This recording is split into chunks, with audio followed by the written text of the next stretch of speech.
Breaking చూస్తున్నాం. SP కార్యాలయం నుంచి మాజీ ఎమ్మెల్యే పిన్నెల్లిని ప్రభుత్వ ఆసుపత్రికి తరలించారు. నరసరావుపేట ప్రభుత్వ ఆసుపత్రిలో పిన్నెల్లికి వైద్య పరీక్షలు నిర్వహించారు.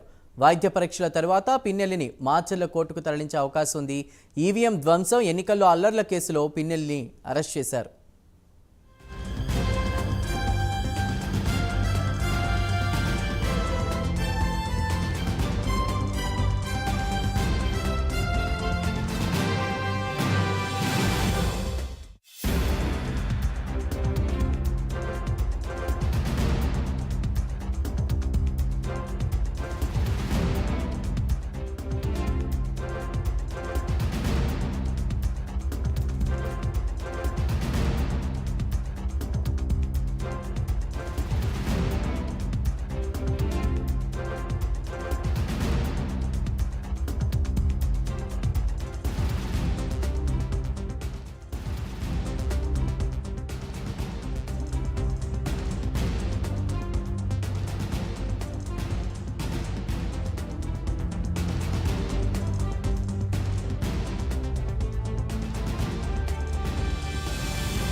ఎస్పీ కార్యాలయం నుంచి మాజీ ఎమ్మెల్యే పిన్నెల్లిని ప్రభుత్వ ఆసుపత్రికి తరలించారు. నరసరావుపేట ప్రభుత్వ ఆసుపత్రిలో పిన్నెల్లికి వైద్య పరీక్షలు నిర్వహించారు. వైద్య పరీక్షల తర్వాత పిన్నెల్లిని మాచర్ల కోర్టుకు తరలించే అవకాశం ఉంది.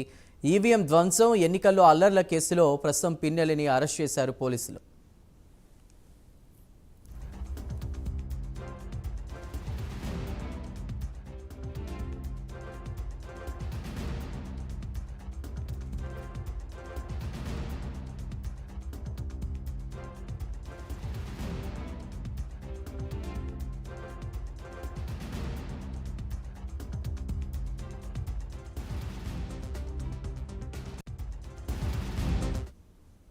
ఈవీఎం ధ్వంసం, ఎన్నికల్లో అల్లర్లకు సంబంధించి కూడా పిన్నెల్లిని పోలీసులు అరెస్ట్ చేసినట్టు తెలుస్తుంది. దీనిపై ఉన్న సమాచారం అందించడానికి మా ప్రతినిధి రవికృష్ణ నరసరావుపేటలోని హాస్పిటల్ దగ్గర నుంచి సిద్ధంగా ఉన్నారు.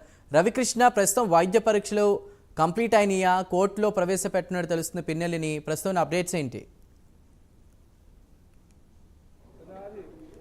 అంటే చందు, ఇప్పుడు ఒక 10 నిమిషాల క్రితమే ఈ పిన్నెల్లి రామకృష్ణారెడ్డిని ఇక్కడ ఉన్నటువంటి ప్రభుత్వ హాస్పిటల్ ఏదైతే ఉందో అక్కడికి తరలించడం జరిగింది. ప్రజెంట్ నేనైతే అక్కడ ఉన్నాను. అక్కడ పరిస్థితిని చూసినట్లయితే మాత్రం పెద్ద ఎత్తున కూడా పోలీసులు అక్కడికి రావడం జరిగింది. అదేవిధంగా కూడా ఆయన్ని మాత్రం అక్కడ ఎస్పీ కార్యాలయం నుంచి వాళ్ళ వెహికల్లో, అంటే ఆయన వెళ్ళేటప్పుడు అయితే మాత్రం ఆయన వెహికల్లో అక్కడికి తీసుకొని వెళ్ళారు. తర్వాత ఇప్పుడైతే మాత్రం పోలీస్ వెహికల్లో వచ్చారు. అంటే ఆయన అరెస్ట్ చూపించారు. అరెస్ట్ చూపించిన తర్వాత ప్రక్రియ ఏంటంటే ఇక డాక్టర్ దగ్గర హెల్త్ చెకప్ చేయించాల్సిన పరిస్థితి ఉంటుంది. అదేవిధంగా కూడా ఇప్పుడు గవర్నమెంట్ హాస్పిటల్ దగ్గర ఉన్నాం. ఇక్కడ గవర్నమెంట్ హాస్పిటల్ దగ్గర ఉన్నటువంటి సిచ్యువేషన్ని మనం చూడొచ్చు. కూడా పోలీసులు అయితే మాత్రం ఎవరిని లోపలికి వెళ్ళనిటువంటి పరిస్థితి.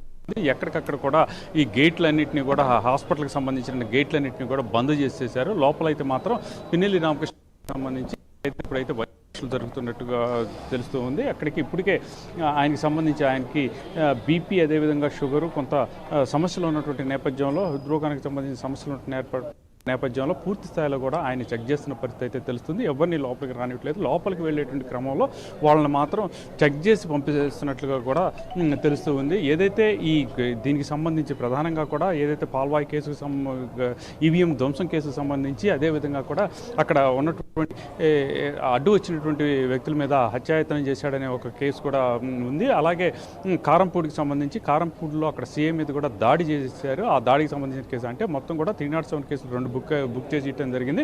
ఈవీఎం ధ్వంసం కేసుకు సంబంధించి ఈవీఎం ధ్వంసం కేసు ఒకటి, అదేవిధంగా కూడా ఒక మహిళ మీద అబ్యూజివ్ లాంగ్వేజ్ వాడారు అని చెప్పి మరో కేసు కూడా ఫైల్ అయినటువంటి నేపథ్యం. ప్రస్తుతం అయితే ఆయన ఈ రోజు వరకు కూడా ఆయన బెయిల్లో ఉన్నారు.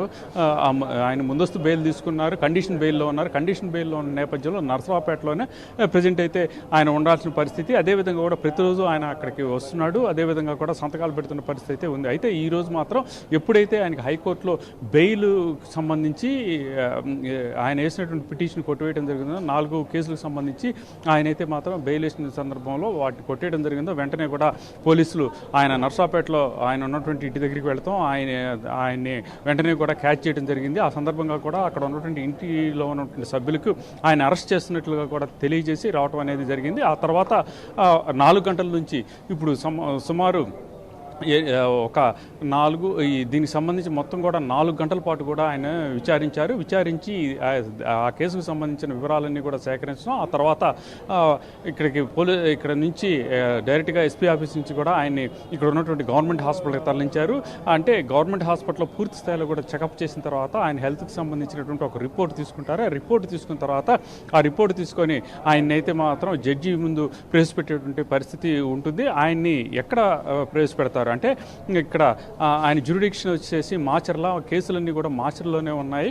వాళ్ళ బ్రదర్కి సంబంధించిన కేసులు కానీ అన్నీ కూడా మాచర్ల జ్యూరిడిక్షన్ అంటే గురజాల, అదేవిధంగా కూడా అక్కడ ఉన్నటువంటి మాచర్లో ఉన్నాయి కాబట్టి అక్కడికి తీసుకెళ్తారా, లేకపోతే ఇది ఎలక్షన్స్ కేసెస్ కాబట్టి ప్రధానంగా కూడా గుంటూరుకి తరలిస్తారా అనే దాని మీద అయితే మాత్రం క్లారిటీ అయితే మాత్రం ఇంత మటుకి వచ్చిన పరిస్థితి అయితే లేదు. ఇప్పుడైతే మాత్రం ఆయనకి సంబంధించి ఆయన హెల్త్కి సంబంధించి మాత్రం పూర్తి స్థాయిలో కూడా చెకప్ చేస్తూ ఉన్నారు.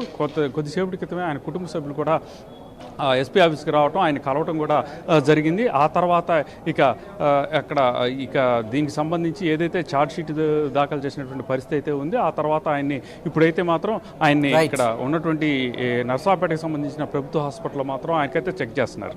Right Ravikrishna, thank you. ఇవి బులెటిన్ అప్డేట్స్. నమస్తే.